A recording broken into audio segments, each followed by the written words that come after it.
Test 1, 2, 3.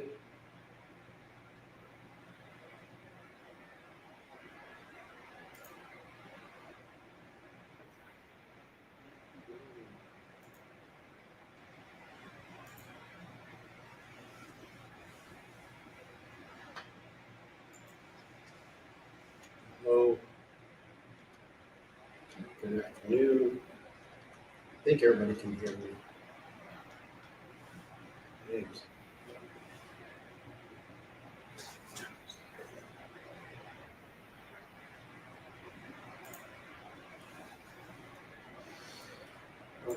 Thank you for coming to or logging into the Federal Programs meeting for Fort Stockton ISD. This is the first one we'll have available tomorrow. There's here live. Someone turn down the speakers here at the Technology Center. Hopefully you can hear me.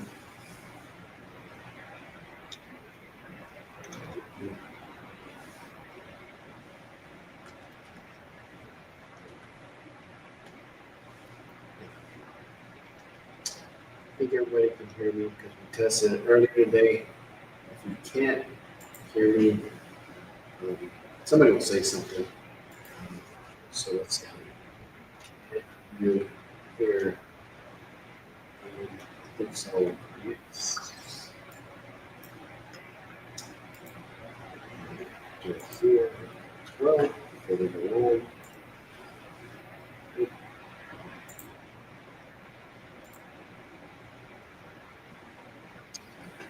I'm going to start, and I think you can hear me because I heard the recording outside here inside the Technology Center. So, thank you for being with us today. My name is Gary Madrid, and I will be presenting the first of two meetings. Oh, thank you, Mr. Stokes. I appreciate you. Shout out to Mr. Rick Stokes, wherever you're at. Facebook World of America. Thank you very much. He's the first person that you said will be here first. Thank you, Mr. Stokes. So I'm going to go ahead and begin. This is just one of two Federal Program meetings that we'll have. One meeting at noon time. What are these for? There's a Padlet there if you want to any questions or comments, you can click on there and scroll on that. Usually people will ask comments on either Facebook or let's see here.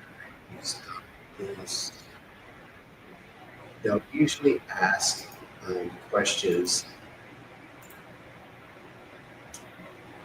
from the social media. So again, thank you very much for being here today.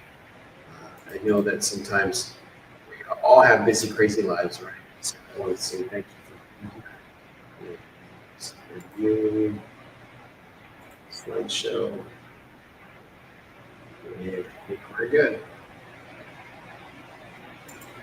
Okay, that was a little cumbersome, but I think we got it.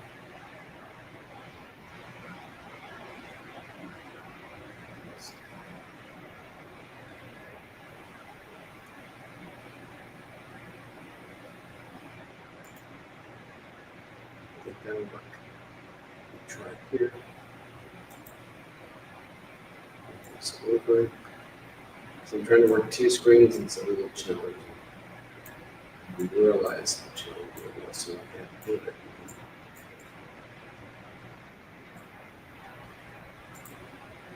Okay. All right, so I'll begin. There is a Padlet there. There's a sign-in sheet. So if you want to scan that QR code or click on the link, which some of you are here, but if you scan that, you can sign in. There are good links. The only one that I did not get was an issue was the link at Twitter. So I think it's an issue with our account, but nevertheless, you don't need an account. So that's what we kind of like using YouTube to do that because it does make things really easy for us. So the purpose of the meeting is to discuss federal programs including grant technology and ESSER money, which ESSER money has to do with money that we got from the federal government a long time ago. Seems like a long time ago during COVID-19. And so we still have to report on that. And they're still talking about it regardless if it's been a long time or money was spent differently, but we still have to just touch on a little bit about that. Okay?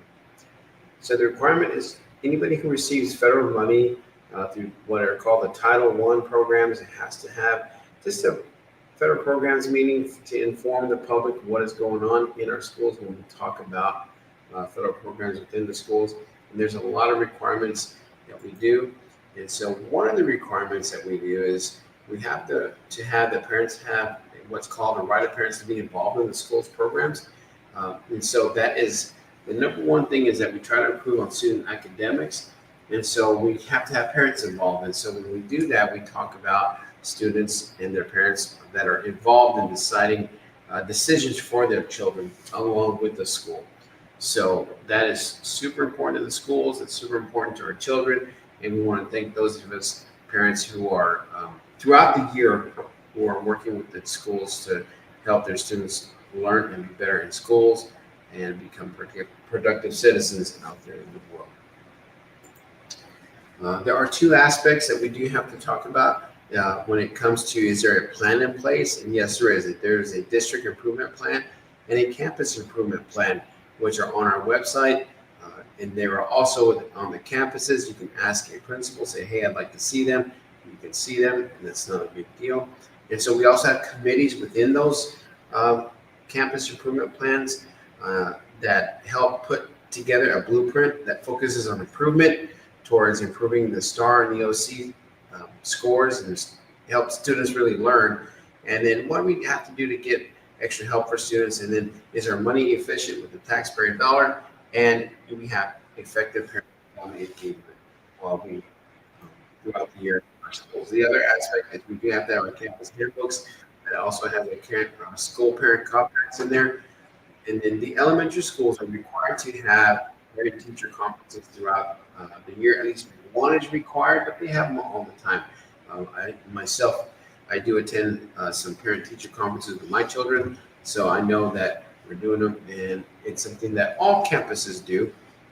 And anytime a parent needs to visit with a teacher, we recommend that you visit with your school and let them know that you want to visit with your teacher. Every teacher has a conference period. The principals are also there to help you if you have any questions that you may have when it comes to your child. Again, we have flexible meetings when it comes to parent-family engagement. We encourage activities. Right now, in the end of May, they have a lot of parent activities involved. We also have to provide information to parents that involves curriculum and assessment. Again, curriculum is what is taught, which is based on the Texas Education Agency. A lot of the things what are called the TEKS, they're already set in place. We just have to teach them, and that's where the instruction comes apart. And then how do we test them? How do we test to see if those students are learning? And that's where the assessment piece comes into play. And then we provide any additional meetings as needed with parents throughout the year. All you have to do is call, set up a meeting. We can visit with you, especially when it comes to your child and what happens with their academic learning and their safety as well. So the Student Parent Compact is basically a written agreement that what we have to show how we improve student learning with the curriculum instruction and to support every child, regardless of where they're at in their learning styles and their learning levels, and that we communicate that with our parents as best we can. We also reinforce the importance of families and parent decisions with their student education and try to keep as many parents involved through their student learning process. And then the curriculum, again, we talk about what does curriculum mean. It basically means the state of Texas says, hey, you guys have to teach these things, and yes, we'll teach them. And so that's what we do. And then it's tested throughout the year with our teachers and our principals and our curriculum directors that we look at as far as are we teaching the things that we're doing, but more important, are the students learning what we should be teaching? Okay, so a lot of things we come into play there. We talk about the student calendar, the testing calendar, and all of that meshes together when it comes to the curriculum of what we are teaching these students. so they can help learn. And it's not only about teaching them, but are we making sure that they're learning the material? The meetings are basically to inform the opportunity for parents to have regarding the education of children. We use social media a lot to help convey parents and families of different things that are going on in our schools. And we use Parent Square a lot now. That is something we've partnered with. Parent Square is a platform that we're able to message parents, and teachers, and community members through our Parent Square app in our accounts. If you have any questions on that, you can please talk to your principals and let them know what's going on. The other thing is that we do have Title I part allocation exceeding $500,000. So what does that mean? That means we have to set aside about 1% of 10% of the system-wide initiatives, right? So basically what we do with that is if we do receive more than $500,000 within the schools, and so because of that, we have to set about 1% aside to work on parent and family engagement. So what does that mean? The majority of that we fund through salaries, and that salaries are for Mrs. Casas, who is our family parent liaison, who goes out and helps parents and families do what is best for kids and to serve as another partner between schools and families. She is an excellent resource in the community, has been a former teacher, counselor, principal, and so she works with a lot of our families now, working to help make sure that they get what they need when it comes to making sure kids not only learn, but are they safe and are they taken care of in the schools. Shout out to Mrs. Casas for that. Then we have teacher qualifications. Basically, when it comes to teacher qualifications, that any parent can request information regarding the qualifications of their teachers.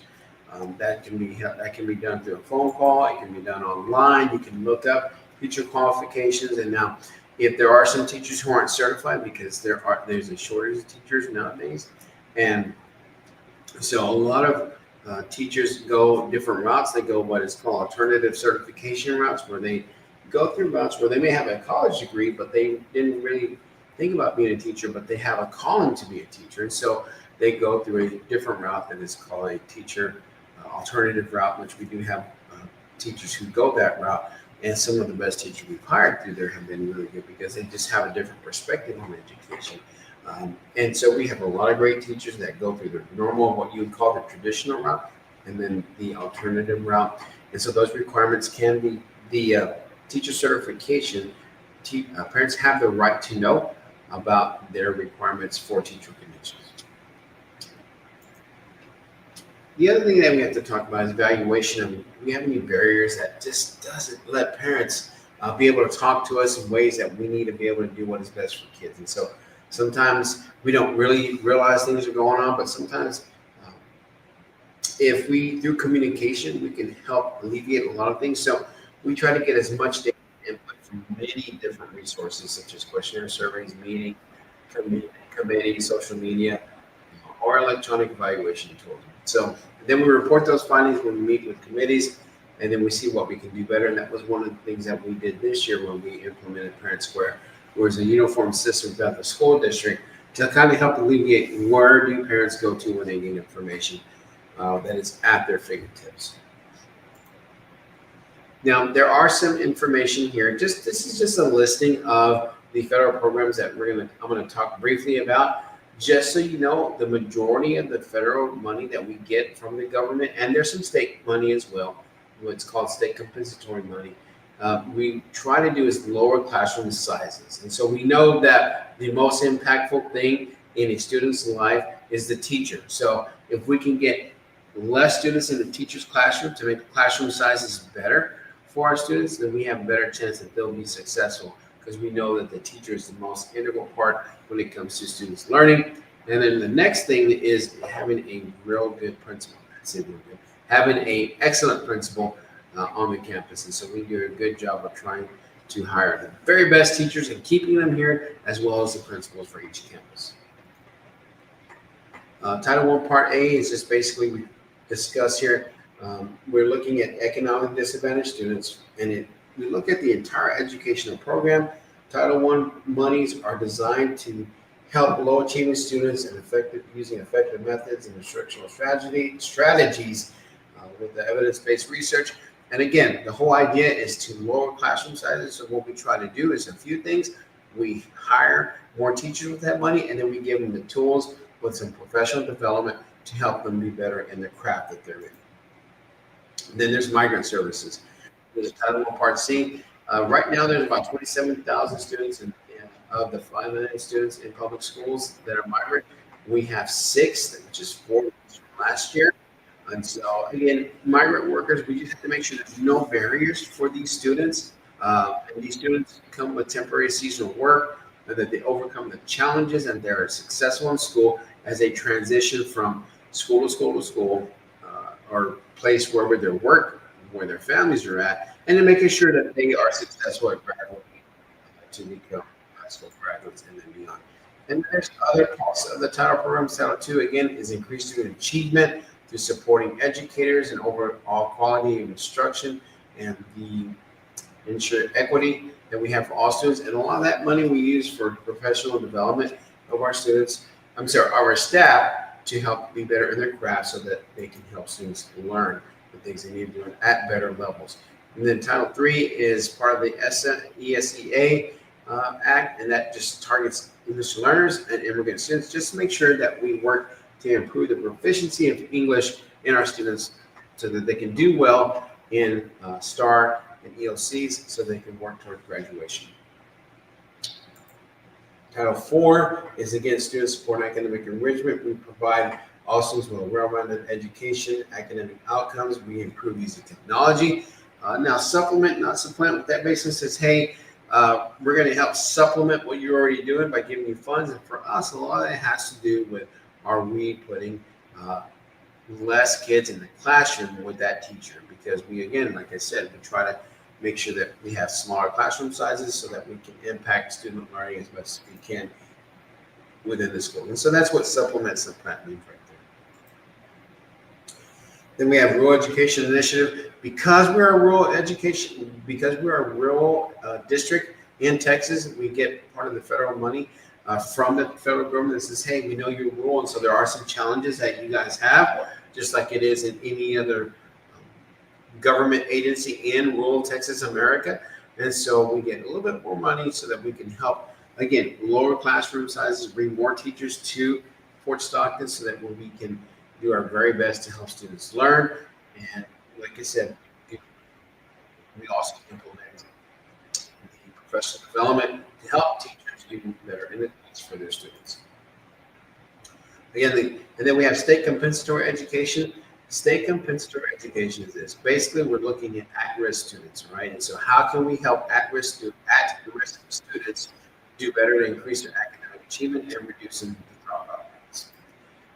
There are several ways you can be considered an at-risk student. Number one is that if you didn't advance one grade level to the next, if you are in grades 7 to 12, you didn't maintain an average of 70 on a scale of 100 in 2 or more subjects, if you did not perform at 102% for the STAR. So what does that mean? It means, let's just say the STAR passing rate was a 70. The 110% says you have to be at least a 77 not to be considered at risk. Okay, so that's just an example of what that 110% is. If you're in pre-K or kindergarten or grades 1, 2, and 3, you didn't perform satisfactorily on a readiness test. If the student is pregnant or is a parent, if you could place an alternative education program, if the student has been expelled, they are also, an at-risk student, sorry. And then I thought I saw a comic there, so I was reading. And then is currently on parole, probation, deferred prosecution, or other conditional release. As a student, they've dropped out of school at least once, maybe twice, many times, hopefully not. If they have limited English proficiency as defined by the law. So there's certain things that come into place when we figure that out. And it's all based on the law. There's certain criteria that we could say, hey, this student does have limited English proficiency. And then if they're in the custody care, Department of Family Protective Services, or Officer of Human Report, or law enforcement official, if the student is homeless based on the definitions by United States law and the code that is written there. And then resident placement facility, if the student's been incarcerated, or a parent or guardian. Now, we're not going to go ask if a parent or guardian has been incarcerated. We find out. We code them that way. There's only very few people who know that is. But again, we're not going out looking for it. We find out by chance, then we all these. So we list all these 15 things, which include the dropout recovery section. Nobody really knows except the principal and counselor and the teachers who are in direct educational interest of that student. Nobody else knows. It's all confidential information, but it is information that we need to know to make sure that those students do not fall through the cracks. Now, I'm going to talk a little bit more about CNA or CLNA, which is the comprehensive local needs assessment. So this part is the Perkins, which is CTE class. So what I want to talk about here is every year there's a new report that comes out. And so if you notice, there are, when you look at four-year graduation rates and extended year graduation rates, there's a statewide average and then there is a district average. And so the district has it's about the same when it comes to four-year graduation rate and extended year graduation. But we did drop on the academic proficiency for math and reading when it comes to CTE students and science as well. And post-program placement, we did better than the state, which basically says our kids who are getting out of CTE classes making it in the real world, right? So then non-traditional program concentration, we're a little bit higher than the state, and then program quality attained recognized. What that means is did certain students yes, they got jobs out in the real world, but did they get what was called some type of certificate that was considered recognized? And then are they a completer in the program quality? So yes, we do have students who are completers who went to the program. This is the same chart. It just looks a little bit different. It's not these bar charts that say state CTE learners and district CTE learners. Basically, we want all the orange bars as close to the blue or above. Now, here's what we do know. These are just a district non-CTE learners. So we have students who are not in any CTE classes, and then we have students who are in CTE classes. So the students who are in CTE classes, the career technology classes such as woodshop, auto tech, and ag, and some other courses which I'm going to show you here shortly. Those students are doing better than the students who are not in CTE classes. So in 21-22, so this data kind of lags about a year behind, but I wanted to show you the previous year, right? So this just kind of shows where we at with our district, right? Our district information. We had about 46 students in architecture and construction, health science, human services. Human services is like cosmetology classes. This is marketing and finance, ag, public service, arts, audiovisual technology, transportation, hospitality and tourism, manufacturing, education, science, technology. So we had a lot of students in a lot of different state career clusters, okay? So that was in 21-22. When you look at 22-23, we actually added one, and I'll show you where that's at. So I kind of compared the 21-22 to 22-23, and this is that comparison, right? So what I wanted to show you is that human services, we had an increase of 27% in law and health science by 2 students. This is the 21-22 numbers, the 22-23, that should be 22-23 numbers. The change, the rank. What rank means is that in 21-22, architecture and construction was the top choice.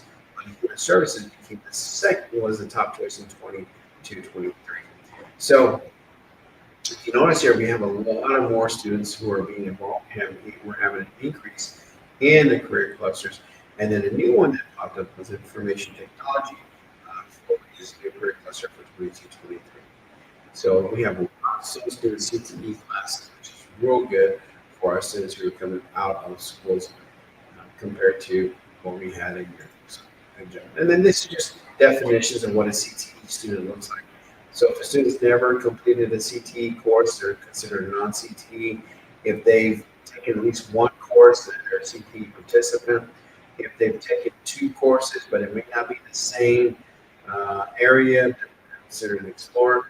Let's just say you have students complete 2 or more high school courses. One of them gets what they become concentrated.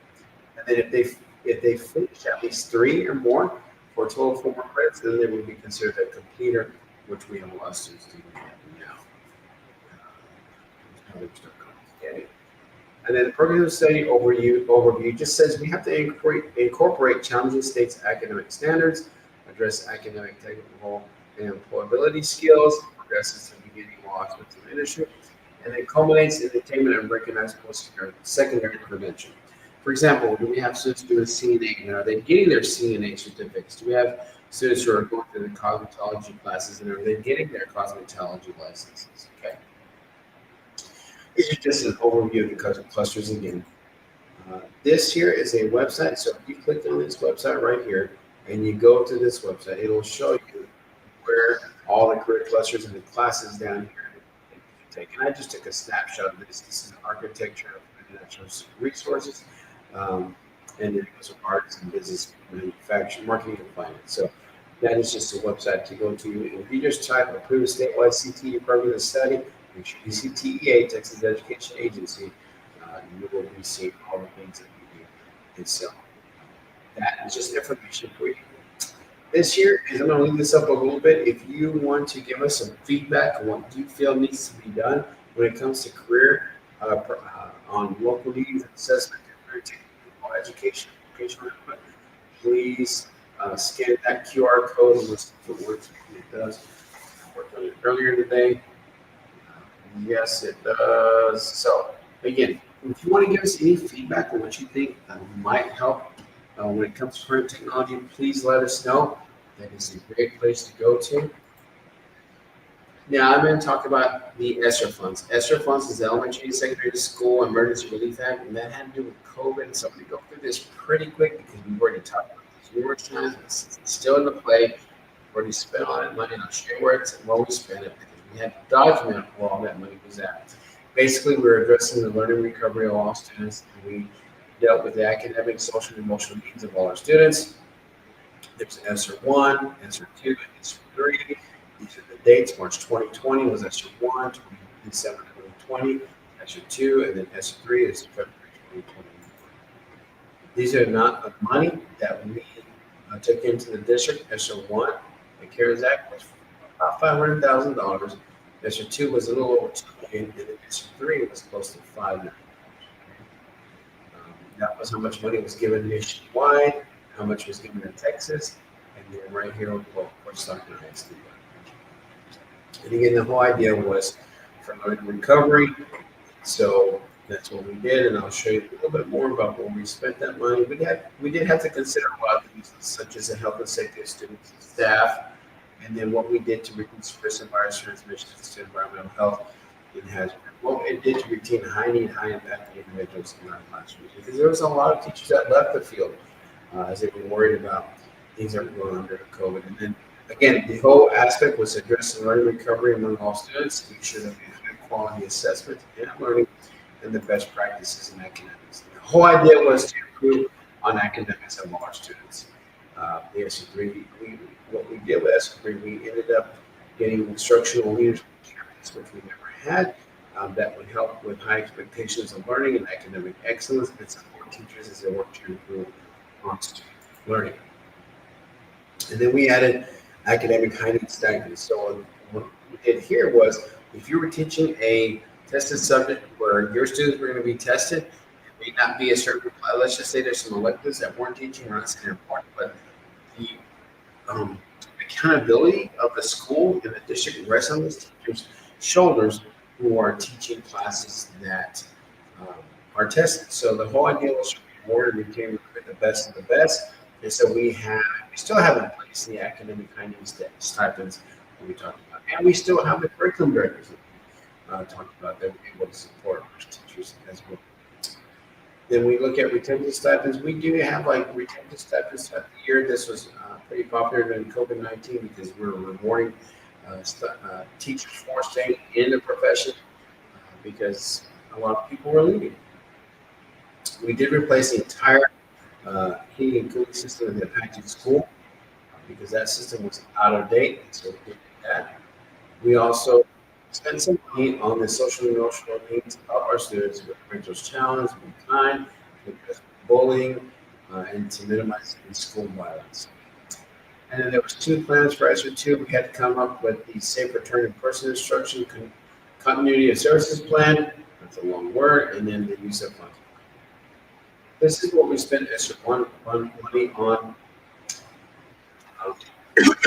We did pay, we helped out with COVID pay of the staff members, and then we used Chromebooks. So we bought a lot of more Chromebooks to help with that. Extra two, we did retention pay, but then we also took into the fact that a lot of our maintenance custodial staff were cleaning more than normal. And so we did help out with paying our maintenance and custodial staff with that money of extra two. Extra three, we did a lot of things. We did retention pay, our campus curriculum directors, we added zone pay and academic stipends. We did more summer school tutorials. We did some Texas Tech tuition, help students with their learning who kind of struggle with the, what you would call traditional setting. We had Rachel's Challenge to help with bullying and the overall culture of a campus. We installed some air filters in our campuses as well. And those are the air filters that were the air machine filters that are still in our buildings in the replacement of the HVAC system at the Apache School. And so we spent all that money. It's there. This is the campus contacts for the schools that we have in place, including central office, transportation, special services, bus school. And so these are the contacts for the campuses. So yes. And so if you have any questions, what I recommend for you to do is to contact your campus principal and just say, hey, I have a question, I have a problem, whatever it is. Your campus principal is the number one place to go to. If you don't have any kids and you'd like to ask a question about the school district, you're more than welcome to call central office at 432-336-4000. But again, your best place to start out is at the campuses. And I believe that is all the slides I have. Yes, and so if there's any other questions, I don't think so. Again, shout out to Rick Stokes for chiming in and letting me know he could hear us. Say thank you and say it.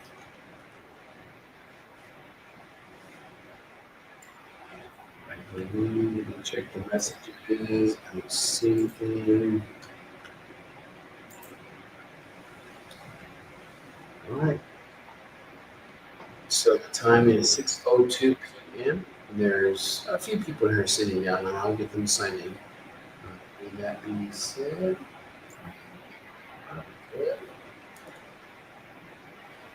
and I will log off because I don't see any questions here. You guys are good here. We have a few individuals in the room who do okay. Can't figure out this camera thing, but I think I'll figure it out later.